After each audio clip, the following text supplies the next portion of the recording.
사랑하는 식구 여러분, 안녕하세요.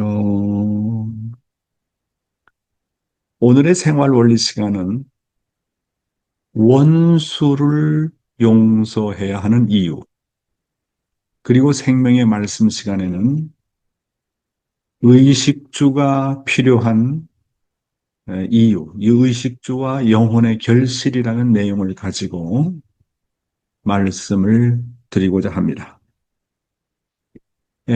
생활 원리, 요즘에 타락론에서 인간 타락의 결과에 대한 내용을 놓고 말씀을 드리고 있는데요. 원리 본문의 내용은 생략을 하고 바로 아버님 말씀을 들어가 보도록 하겠습니다. 원수를 용서해야 하는 이유. 성경에 보면 죄를 지으면 7번에 70번씩이라도 용서해 줘야 한다고 합니다. 왜 죄 지은 사람을 자꾸 용서해 주어야 하느냐? 용서해 주고 나서 나중에 전부 다 죽여버린단 말입니까? 아닙니다. 사람은 용서해서 구해야 하지만 사탄은 그럴 수 없습니다. 사람은 용서해 줄 수 있으되 사탄 마귀는 용서해 줄 수 없다는 것입니다. 용서를 거듭하는 것도 원수를 추방하기 위한 작전입니다. 무슨 말인지 알겠어요? 이 원수들이 인간을 유린하기 때문에 그들을 용서하는 것은 원수를 갚기 위한 작전인 것입니다. 사랑하는 식구 여러분, 성경에 보면 죄를 지으면 7번에 70번씩이라도 용서해줘라. 그러면 몇 번입니까? 490번입니다. 그 말은 끊임없이 용서를 해줘야 된다는 말씀입니다. 자, 그렇다면 왜 죄 지은 사람을 자꾸 용서해 줘야 되느냐 하는 거예요. 천사장 누시엘 사탄은 언제나 영계의 악령인을 대상으로 역사하고 영계의 악령인은 지상의 악한 인간을 대상으로 해서 역사하고 있습니다. 그리고 지상의 악한 인간은 자신의 육신을 대상으로 해서 악한 일을 저지르고 있습니다. 어떤 사람이 죄를 저지른 배후를 이렇게 구체적으로 살펴보면 그의 배후에는 반드시 악령인에 의해서 악령인의 주관을 받아서 죄를 저지르게 된다는 것을 알게 됩니다. 그리고 악령인은 악의 장본인에 해당되는 사탄에 의해서 이용도구가 되어가지고 그런 죄를 저지르게 된다는 것을 알게 되는 것입니다. 따라서 악을 행하게 하는 근본적인 원인을 먼저 알고 처리를 해야 됩니다. 악을 저지른 인간을 심판하기보다는 그 배후에서 인간을 조종하는 사탄을 처단해야 한다는 말입니다. 그렇게 생각하면 사탄의 이용도구가 된 사람을 오히려 우리가 긍휼히 여길 수 있고 용서해 줄 수 있습니다. 왜냐하면 그 사람의 배후는 사탄의 이용도구가 되었기 때문에 그렇습니다. 그런 의미에서 죄 지은 사람은 용서하되 사탄은 그럴 수 없다. 아버님이 이렇게 말씀을 하고 계십니다. 사람은 용서를 해줄 수 있으되 사탄 마귀는 용서해 줄 수 없다는 것입니다. 왜냐하면 인간이 죄를 저지른 배후에는 사탄이 인간을 유린하기 때문에 그렇습니다. 그래서 죄 지은 사람들을 용서하라는 뜻은 거기에 있습니다. 따라서 우리는 죄는 미워하되 죄 지은 사람 자체는 미워하지 말라는 말입니다.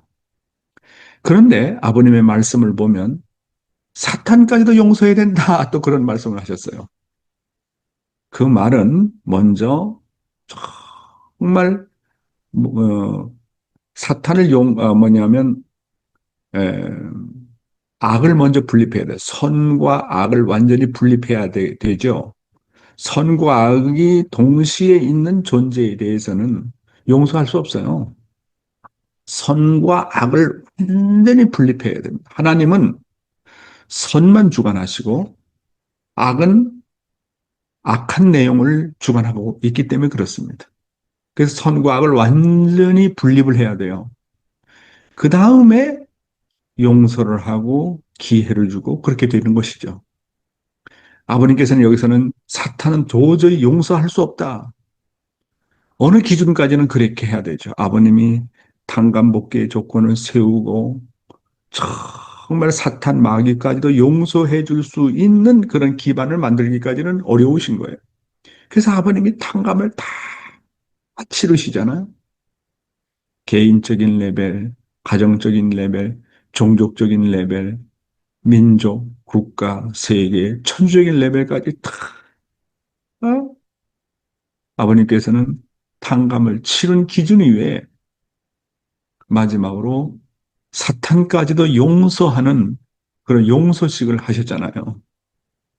그렇잖아요? 참, 그런 걸 보면 아버님이 사탄까지도 용서할 수 있는 그런 기준을 만드시기 위해서 얼마나 수고하셨는지 모르는 것입니다. 참 아버님의 말씀은 타락한 인간들은 악령인들과 사탄에 의해서 죄를 저지를 수밖에 없었던 이유를 하나님은 너무나도 잘 알고 계시기 때문에 죄 지은 인간을 용서하시고 또 용서하시고 기회를 주실 수밖에 없다는 것입니다. 그런데 중요한 것은 그렇다고 언제나 내가 지은 죄를 나의 조상 탓이나 사탄 탓으로만 돌려서는 안 됩니다. 언제나 이것은 사탄 때문에 그렇다. 나의 조상 때문에 그렇다.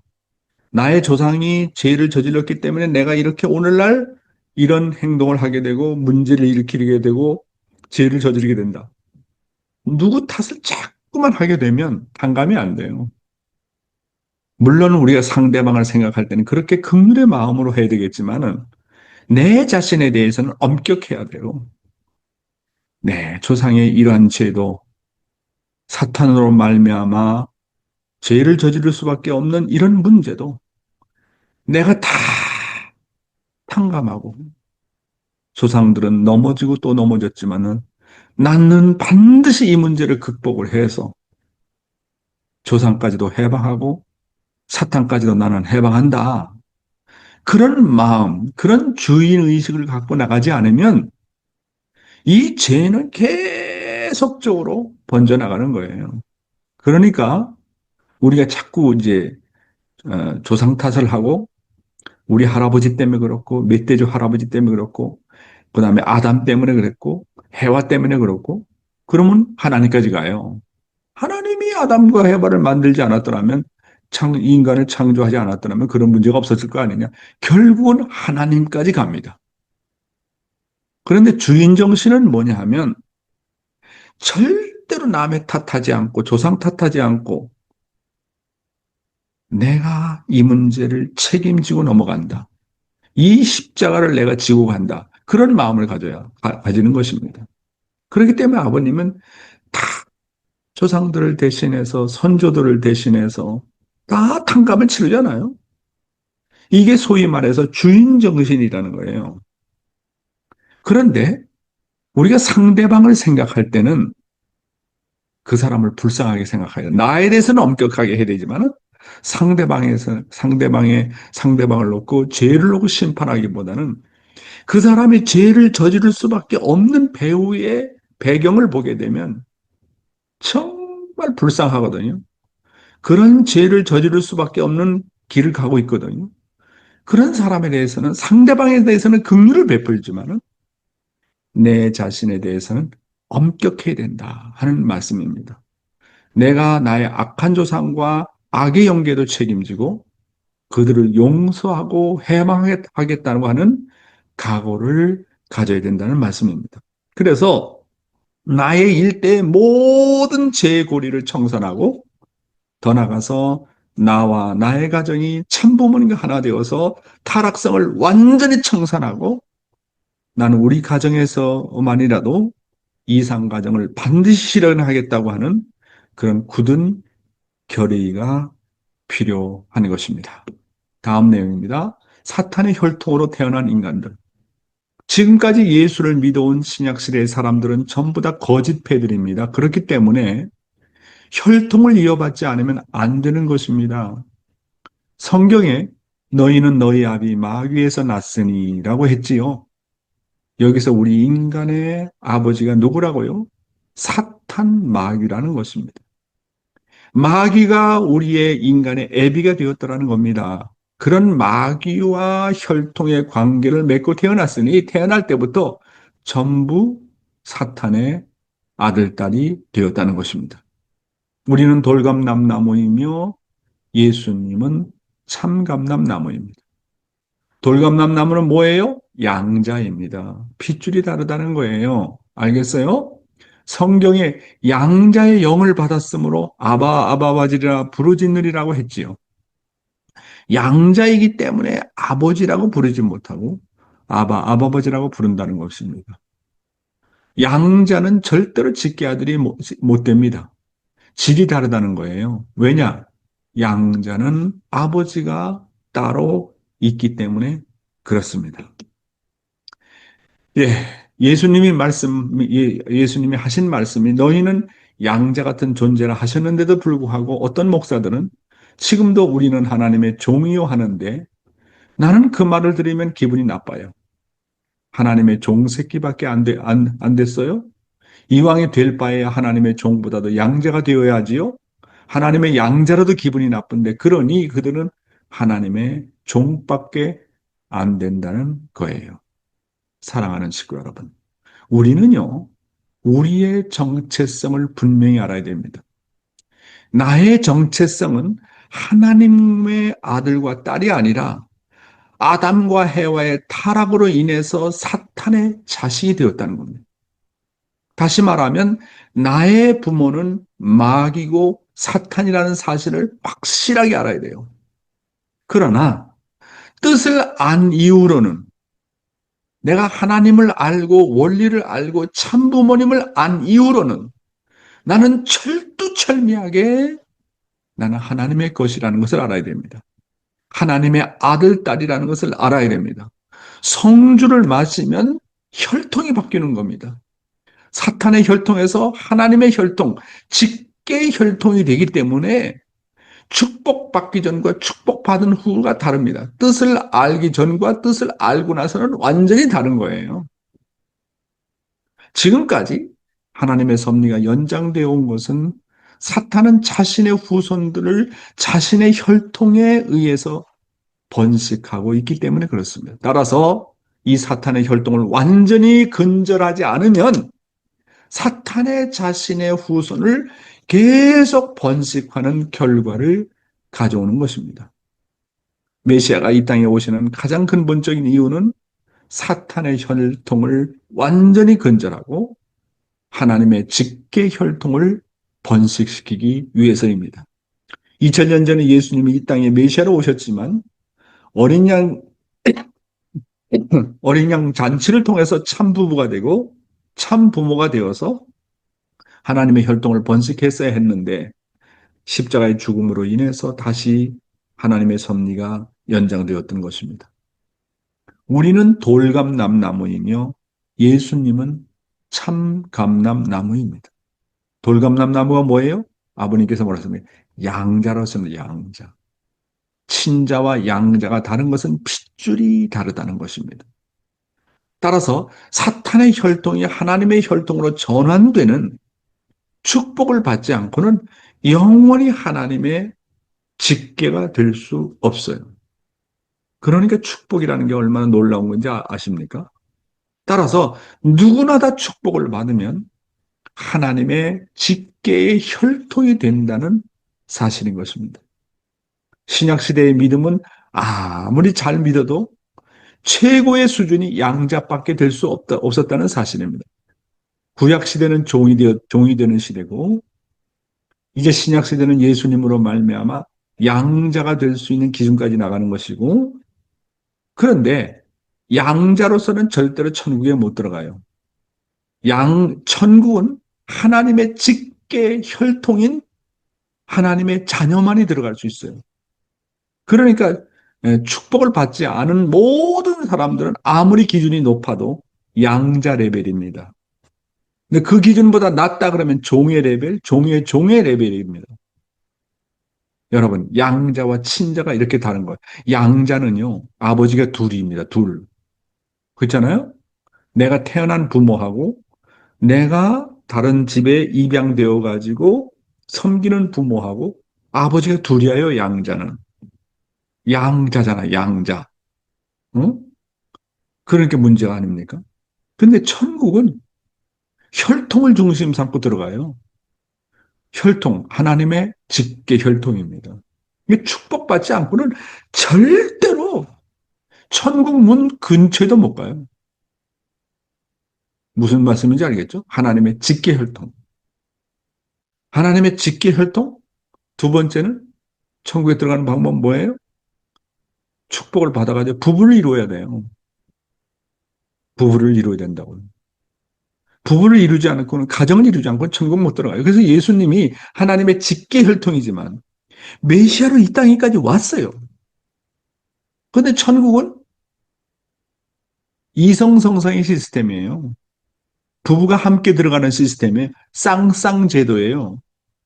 예수님은 뭐 장가 못 갔잖아. 어린 양 잔치 못했으니까 못 들어가는 거예요. 이야, 이거 생각하고 천법은 엄격해요. 엄격하다고. 예수를 믿으면 영적으로 낙원까지는 갈 수 있지만 절대로 천국 갈 수는 없습니다. 따라서 지금까지 믿었던 신약 시대의 성도들 가운데 단 한 사람도 천국에 들어간 사람이 없었다는 것이 또한 현실입니다. 예수님도 못 들어갔는데. 그렇잖아요. 많은 기독교인들은 자신들은 주인의 종이라고 하는데, 주의 종이라고 했는데, 그 말은 하나님 입장에서 볼 때 아주 기분 나쁜 말이라고 말씀하셨습니다. 왜냐하면 우리의 최종 목표가 종이 되는 것이 아니고 양자가 되는 것이 아니고 하나님의 직계의 아들딸이 되는 것이지 종이 되는 것이 아니기 때문에 그렇습니다. 예, 오늘의 생명의 말씀은 의식주와 영혼의 결실에 대한 내용이 되겠습니다. 본문의 내용입니다. 만물보다 더 나은 삶을 살려면 어떻게 해야 되는가? 만물은 언제나 진실합니다. 만물은 거짓이 없습니다. 만물은 어느 한순간도 공백이 없습니다. 만물은 순간순간을 태양과 공기와 주고받으면서 최선을 다하면서 살아갑니다. 만물은 성장하는 데 있어서 잠시라도 멈춤이라는 것이 없습니다. 왜냐하면 멈추게 되면 곧 죽게 되기 때문에 그렇습니다. 따라서 우리도 만물을 통해서 배워야 될 건 뭐냐 하면 만물처럼 진실되게 사는 것입니다. 그러면 사람은 만물과 달리 만물보다 어떻게 나은 삶을 살 수 있을까요? 그것은 모든 것을 사랑과 더불어 교감하는 것입니다. 먹을 때도 사랑으로 먹고 일할 때도 사랑으로 하라는 것입니다. 숨을 쉴 때도 사랑하는 마음으로 쉬고 사람과 인간관계를 할 때도 사랑과 진심을 담아서 하라는 것입니다. 네, 아주 중요한 말씀이네요. 인간의 타락으로 인해서 인간은 만물보다 못한 입장으로 전락하고 말았다. 우리는 원리 말씀을 통해서 알았습니다. 따라서 만물은 타락한 인간보다 앞서 있기 때문에 하나님은 만물을 앞세워서 인간 복귀 섭리를 해나오셨던 것입니다. 그래서 구약 시대는 인간이 만물을 제물로 드리는 조건을 세웠던 것입니다. 만물은요, 하나님께서 창조한 순수한 모습을 그대로 지니고 있습니다. 만물은 언제나 진실하고 거짓이 없습니다. 만물은 어느 한순간도 공백이라는 게 없어요. 만물은 순간순간을 태양과 상대성을 띠고 공기와 상대성을 띠면서 주고받으면서 순간순간을 최선을 다하면서 살아가고 있습니다. 만물은 뭐 내일은 어떻게 할까, 모레는 어떻게 할까 공상하지 않습니다. 만물은 과거에 머무르지 않습니다. 그렇다고 미래를 놓고 앞질러 가지도 않습니다. 다만 매 순간, 매 순간을 최선을 다해서 태양과 주고받고 공기와 주고받으면서 존재합니다. 그렇기 때문에 만물이 성장하는 데 있어서 잠시라도 멈추는 것이 없어요. 만약에 식물이 성장하다가 잠깐 멈췄다. 그럼 어떻게 됩니까? 공기를 마시지 않는다. 영양분을 빨아먹지 않는다. 태양과 주고받지 않는다. 다만 1분이라도 그렇게 되면 어떻게 겠습니까? 그 순간 사망과 직결이 됩니다. 그래서 참부모님께서는 인간은 만물이라는 존재를 통해서 배워야 되는데 이 만물을 하나의 사랑의 교제로 삼아야 된다. 이런 말씀을 하셨거든요. 왜냐하면 만물은 하나님이 창조한 성품을 자연 그대로 보존하고 있고 주어진 시간과 때에 충실하며 최선을 다해서 존재하고 있기 때문에 그렇습니다. 그러면 사람은 만물과 달리 만물보다 어떻게 나은 삶을 살 수 있을까? 그것은 인간이 만물과 공백이 없이 진실된 마음을 가지고 모든 것을 사랑과 더불어 교감하면서 사는 겁니다. 그래서 먹을 때도 사랑으로 먹고 일할 때도 사랑으로 하는 것입니다. 숨을 쉴 때도 사랑하는 마음으로 호흡하고 사람과 인간관계를 할 때도 사랑과 진심을 담아서 하는 것입니다. 저는 아침에 일어나면 되게 아침에 일어나서 하나님과 이렇게 사랑으로 교감하는 데는 시간이 걸리잖아요. 하나님에도 정말 응답이 있는지 없는지 처음서부터 하나님 하는데 하나님께서 즉각 아버님처럼 마음적으로 심정적으로 느끼기 어렵잖아요. 타락한 인간들은. 그런데 저는 신앙생활을 이렇게 쭉 해보면서 요즘은 아침에 일어나자마자 눈을 뜨자마자 하나님 하면 교감이 오는 뭡니까?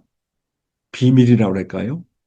방법이 뭔가를 것을 내 스스로가 깨달았어요. 아침에 딱 눈을 뜨면 어떤 생각을 하냐면 아이고 나는 지난 밤에도 이렇게 편안히 잘 수 있었지만 하나님은 간밤에도 지난 밤에도 얼마나 수고하셨을까.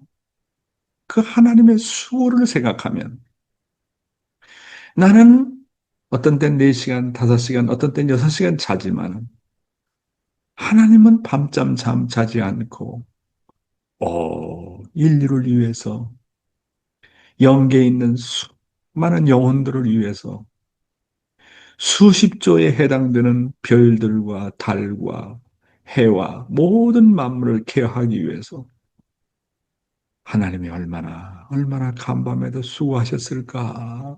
그 하나님의 수고를 생각하면, 일어나자마자 그 하나님의 수고를 생각하면 눈물이 나와요. 아이고, 하나님 수고 많으셨다. 우리 아버님은 또 간밤에 나는 자고 있었지만 얼마나 수고 많으셨을까. 우리 조상들은 얼마나 또 수고하셨을까. 나는 편안하게 잘 수 있는 이 시간에도 하나님의 수고가 있었구나. 조상님들의 수고가 있었구나. 그렇게 생각하면요. 하나님이 그렇게 가까워지고 기도하는데 하나님과 사랑의 교감을 나누는데 많은 시간이 필요 없어요. 일어나자마자 그 생각을 하면서 화장실에 갑니다. 하나님 간밤에도 수고하셨군요. 감사합니다. 라는 마음이 떠오릅니다. 다음 내용입니다. 절대라는 말은 어떤 의미인가? 원리를 아는 사람들은 모든 창조물은 하나님에 의해서 창조되었다고 보지만 세상 사람들은 자신들이 자연의 모든 것을 자기의 힘으로 얻을 수 있다고 생각하는 사람들이 많습니다. 사실 모든 것이 절대자로 말미암아 나온 것인데 자기의 노력으로 얻을 수 있다고 착각하고 있습니다. 사람은 누구나 다 하나님 앞에 소속된 절대 대상이라는 것을 모릅니다. 세상 사람들은 절대라는 말의 의미를 모릅니다. 여러분은 절대라는 말이 무엇을 의미하는지 아십니까? 사람은 숨을 쉬지 않으면 죽습니다. 그리고 자고 깨고 숨을 내쉬고 들이쉬는 것은 절대입니다. 사람은 자지 않으면 죽습니다. 자지 않고 깨지 않으면 죽습니다. 이 법칙을 벗어나서 존재할 사람이 있습니까? 사랑하는 식구 여러분. 인간은 하나님에 대해서 어느 정도로 절대적인 존재로 받아들이고 있는가?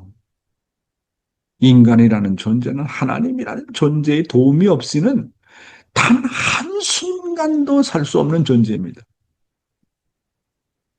인간이 공기 없이 살 수 있습니까? 인간이 숨을 들이쉬고 내쉬지 않고 살 수 있습니까? 먹지 않고 살 수 있어요? 마시지 않고 살 수 있어요? 움직이지 않고 살 수 있어요? 이 법칙은 절대적입니다. 이 법칙을 벗어나서 존재할 사람이 있습니까? 세상 사람들은 자신들이 자연의 모든 것을 자기의 힘으로 얻을 수 있다고 자연을 유린하고 환경을 오염시키고 그렇게 자기 힘으로 주관할 수 있다고 착각하는 사람들이 많지만 알고 보면 하나님은 인간 앞에 절대적인 존재입니다. 사람은 누구나 하나님 창조주라는 절대자 앞에 소속된 절대 대상이라는 것을 모르고 살고 있는 것이 문제가 아닙니까? 만물과 모든 우주는 하나님의 이 창조 법칙에 절대 순종하고 있습니다. 다만 타락한 인간만이 그것을 모르고 있습니다. 그 어느 누구도 이 창조 법칙을 벗어나서 살 수 있는 존재는 아무도 없어요. 그렇잖아요. 하나님이 공기 안 줘봐요. 하나님이 물을 안 줘봐요. 하나님께서 태양을 안 줘봐요. 어? 먹을 것을 안 줘봐요. 그러니까 공기 절대적으로 필요합니다. 그렇잖아요. 태양빛 절대적으로 필요합니다. 먹는 것 절대적으로 필요합니다. 물 절대적으로 필요합니다. 그렇잖아요. 이야, 절대적으로 필요한 존재가 하나님이라는 거예요. 많은 사람들이 절대라는 이 말을 받아들이지 못하고 싫어합니다. 그러나 하나님은 절대로 존재하고 계시고 우리가 사는 법칙은 절대자의 절대법에 의해서 살고 있다는 사실을 알아야 됩니다. 이것을 누구도 부정할 수가 없는 것입니다. 다음 내용입니다. 의식주가 필요한 것은 우리의 영혼의 결실을 위해서이다. 우리가 밥은 왜 먹습니까? 사람들은 대답하기를 육신 때문에 먹고 배고프니까 먹는다고 이야기합니다. 그러나 그것은 진정한 답변이 아닙니다. 물론 먹고 마시는 육신의 삶을 유지하기 위해서 필요하지만 그러나 그것들은 사람의 영혼의 생명줄이 되는 것이 아닙니다.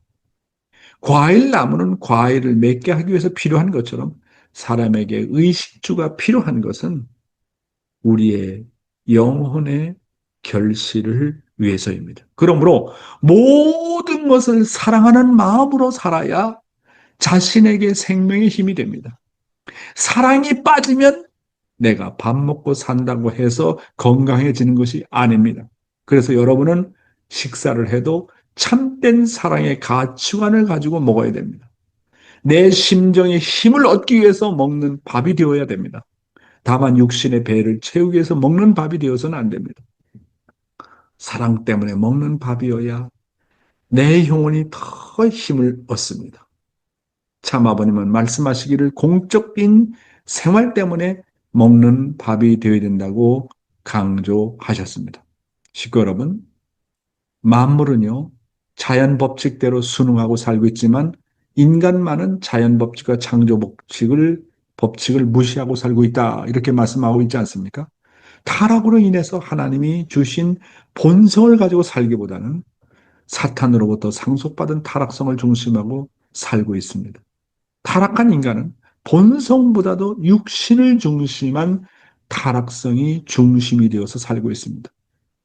인간은 영생을 가지고 있는데 영인체를 소유하고 있음에도 불구하고 전부 영생과 관계없는 육신 중심한 생활에 치중하고 있습니다. 비록 몸은 지상에 살지만 영인체를 중심한 본성으로 살아야 됩니다. 우리가 밥은 왜 먹습니까? 사람들은 대답하기를 육신 때문에 먹고 배고프니까 먹는다고 얘기합니다. 그러나 그것은 진정한 답변이 아니라고 말씀하십니다. 물론 먹고 마시고 육신의 삶을 유지하기 위해서는 필요하지만, 그러나 그것들은 사람의 영혼의 생명줄이 되는 것은 아니다. 이렇게 말씀하시면서 육신을 위해서 살면 육신을 벗는 것과 동시에 모두 사라진다고 하는 겁니다. 따라서 비록 육신이 필요한 의식주가 필요하다고 하더라도 그것은 육신을 위해서 있다고 생각하지 말라는 겁니다. 모든 것이 나의 영혼과 영인체와 연결시켜서 생각하라는 겁니다. 그 모든 것은 나의 영원한 영혼을 위해서 필요하다고 생각하라고 하는 것입니다. 과일나무는 과일을 맺기 위해서 필요한 것처럼 사람에게 의식주가 필요한 것은 우리의 영혼의 결실을 위해서입니다. 그러므로 모든 것을 사랑하는 마음으로 살아야 자신에게 생명의 힘이 되는 것입니다. 저는 아침 먹을 때마다, 지난번에도 얘기했잖아요. 아침 식사할 때마다 언제나 흥남 감옥을 생각합니다. 흥남 감옥에 그때 정말 먹을 것이 없고 마실 것이 없고 수많은 죄수들이 배고파가지고 그렇잖아요. 그때 흥남 감옥을 생각하면서 내가 이 음식을 먹으면서 그 흥남 감옥에 있는 죄수들에게 이것을 같이 먹을 수 있었다면, 이 한 끼의 밥과 음식을 아버님에게 드릴 수 있었다면 얼마나 좋을까. 그렇게 생각하면요, 식사를 할 때마다 흥남 감옥을 생각하면 정말 은혜가 돼요. 정말로 은혜가 돼요.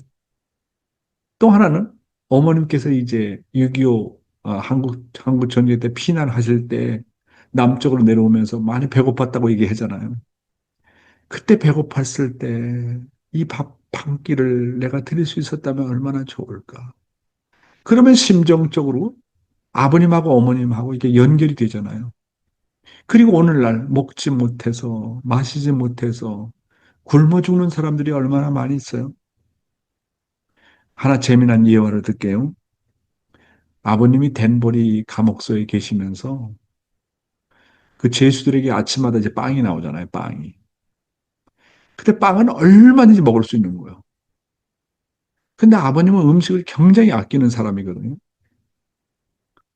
그래서 아버님이 빵을 당신이 먹는 그 양보다도 두 배, 세 배를 빵을 더 가져와서 드셨답니다. 물론 당신은 뭐 한두 개 먹으면 끝나지만 그 남은 빵은 오늘도 먹지 못하는 불쌍한 식구들이 있고 그런 인류가 있다라는 걸 생각하고 내가 그들을 위해서 이 빵을 더 가져왔다라는 마음을 가지고 드셨답니다. 우리 아버님은요, 사고방식이 달라요. 자, 그, 그 마음 자세 하나만 보더라도 우리 아버님은 언제나 인류를 생각하세요. 그렇잖아요, 여러분. 그래서 먹고 마시고 요리하고 할 때도 그냥 요리만 한다, 먹는다 생각하지 말고 모든 것을 영인체와 연결시키고 사랑과 연결시켜야 돼요. 사랑과 관계가 없고 심정과 연결되지 않은 것은 모두 육신과 더불어 사라집니다.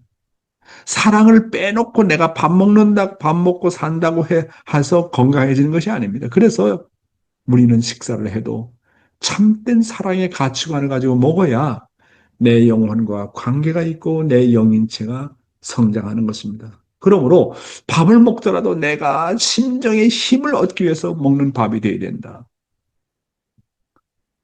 다만 육신의 배를 채우기 위해서 먹는 밥이 되어서는 안 된다는 겁니다. 사랑 때문에 먹는 밥이어야 내 영혼이 더 힘을 얻는다고 하는 것입니다. 따라서 말 한마디라도 나는 나의 영혼과 관계없는 이야기를 해서는 안 된다는 겁니다. 나의 영혼의 성장과 관계없는 말과 마음은 물 흐르듯이 그냥 바람이 지나가듯이 그냥 지나버리고 마는 겁니다. 여러분은 단 한마디의 말을 해도 효정의 말을 하고 여러분의 영혼과 관계된 말을 하라는 겁니다. 여러분이 육을 위해서 쓰는 말과 생각과 행동은 그냥 사라져버리고 만다는 것입니다. 육신을 중심한 말은 절대로 여러분의 영혼을 성장시키지 못한다는 것을 명심해야 됩니다. 그렇기 때문에 내가 생각하고 먹고 자고 오고 가는 모든 것들이 이 모든 의식주가 필요한 것이 우리의 영혼의 결실을 하기 위해서 필요하다는 것을 오늘 말씀을 드렸습니다. 오늘 말씀은 여기서 마치겠습니다. 감사합니다.